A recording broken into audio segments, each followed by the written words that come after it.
नमस्कार, ये आकाशवाणी पटना है। अब आप सीमा सिंह से प्रादेशिक समाचार सुनिए। पूर्व प्रधानमंत्री डॉक्टर मनमोहन सिंह का अंतिम संस्कार कल पूरे राजकीय सम्मान के साथ नई दिल्ली में किया जाएगा। कांग्रेस के महासचिव केसी वेणुगोपाल ने बताया कि पूर्व प्रधानमंत्री की अंतिम यात्रा कल सुबह 9:30 बजे कांग्रेस मुख्यालय से निकाली जाएगी। पूर्व प्रधानमंत्री का कल उम्र संबंधी बीमारियों के कारण 92 साल की उम्र में निधन हो गया था। वे कांग्रेस नेतृत्व वाली यूपीए सरकार में वर्ष 2004 से 2014 तक 2 बार प्रधानमंत्री रहे। वे भारत के 13वें प्रधानमंत्री थे। इससे पहले वे 1991 से 1996 तक पीवी नरसिम्हा राव सरकार में वित्त मंत्री रहे। वित्त मंत्री के रूप में उनका कार्यकाल आर्थिक सुधारों के लिए जाना जाता है। प्रधानमंत्री नरेंद्र मोदी की अध्यक्षता में आज केंद्रीय मंत्रिमंडल की बैठक में पूर्व प्रधानमंत्री मनमोहन सिंह की स्मृति में शोक प्रस्ताव पारित किया गया। बैठक में 2 मिनट का मौन धारण कर पूर्व प्रधानमंत्री को श्रद्धांजलि दी गई। मंत्रिमंडल ने सरकार और समूचे राष्ट्र की ओर से डॉक्टर मनमोहन सिंह के शोक संतप्त परिवार के प्रति संवेदना व्यक्त की। राष्ट्रपति द्रौपदी मुर्मू, उपराष्ट्रपति जगदीप धनखड़ और प्रधानमंत्री नरेंद्र मोदी ने पूर्व प्रधानमंत्री डॉक्टर मनमोहन सिंह के निधन पर शोक व्यक्त किया है। अपने संदेश में राष्ट्रपति ने कहा कि डॉक्टर सिंह उन असाधारण राजनेताओं में से एक थे जिन्होंने शिक्षा और प्रशासन की दुनिया में समान रूप से सहजता से काम किया। उन्होंने कहा कि पूर्व प्रधानमंत्री ने भारत की अर्थव्यवस्था में सुधार के लिए सार्वजनिक कार्यालयों में अपनी विभिन्न भूमिकाओं में महत्वपूर्ण योगदान दिया। उपराष्ट्रपति ने अपने संदेश में पूर्व प्रधानमंत्री को एक प्रतिष्ठित अर्थशास्त्री बताया जिन्होंने भारत के आर्थिक परिदृश्य को बदल दिया।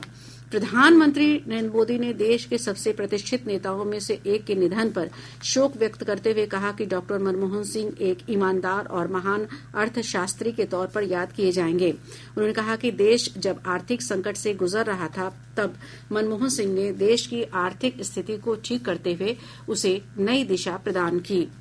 प्रादेशिक समाचार आप आकाशवाणी पटना से सुन रहे हैं। राज्यपाल राजेंद्र विश्वनाथ आर्लेकर और मुख्यमंत्री नीतीश कुमार ने डॉक्टर मनमोहन सिंह के निधन पर शोक व्यक्त किया है। राज्यपाल ने कहा कि मनमोहन सिंह की सरलता, ईमानदारी और उत्कृष्ट आर्थिक नीतियों के लिए उन्हें सदैव याद किया जाएगा। मुख्यमंत्री ने डॉक्टर सिंह के निधन को भारत की राजनीति के लिए अपूरणीय क्षति बताया। उन्होंने कहा कि डॉक्टर सिंह के नेतृत्व में भारतीय अर्थव्यवस्था को नई दिशा मिली। उप मुख्यमंत्री सम्राट चौधरी और विजय कुमार सिन्हा ने भी डॉक्टर सिंह के निधन पर गहरी संवेदना जताई है। पूर्व प्रधानमंत्री डॉक्टर मनमोहन सिंह के निधन पर 7 दिन का राष्ट्रीय शोक घोषित किया गया है। इस दौरान राष्ट्रीय ध्वज आधे झुके रहेंगे। आज प्रस्तावित सभी सरकारी कार्यक्रम रद्द कर दिए गए हैं। बिहार सरकार ने भी पूर्व प्रधानमंत्री डॉक्टर मनमोहन सिंह के निधन पर 1 सप्ताह का राजकीय शोक घोषित किया है। दिवंगत नेता के सम्मान में सभी सार्वजनिक कार्यक्रम रद्द कर दिए गए हैं। मुख्यमंत्री नीतीश कुमार ने आज मुजफ्फरपुर और वैशाली में प्रस्तावित अपनी प्रगति यात्रा को रद्द कर दिया है। इन दोनों जिलों में मुख्यमंत्री की प्रगति यात्रा अब 5 और 6 जनवरी 2025 को पुनर्निर्धारित की गई है।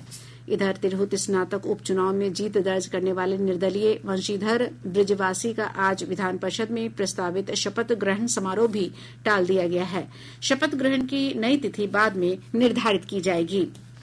पिछले 24 घंटों के दौरान राज्य का मौसम शुष्क बना रहा। मौसम विभाग से प्राप्त जानकारी के अनुसार आज किशनगंज में सबसे कम न्यूनतम तापमान 9 डिग्री सेल्सियस रिकॉर्ड किया गया।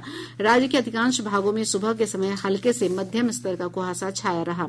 विभाग ने पश्चिमी विक्षोभ के कारण प्रदेश के दक्षिण पश्चिम भागों के कुछ स्थानों पर कल वज्रपात के साथ हल्की बारिश की संभावना जताई है। इसके साथ ही आकाशवाणी पटना से प्रसारित प्रादेशिक समाचार का ये अंक समाप्त हुआ।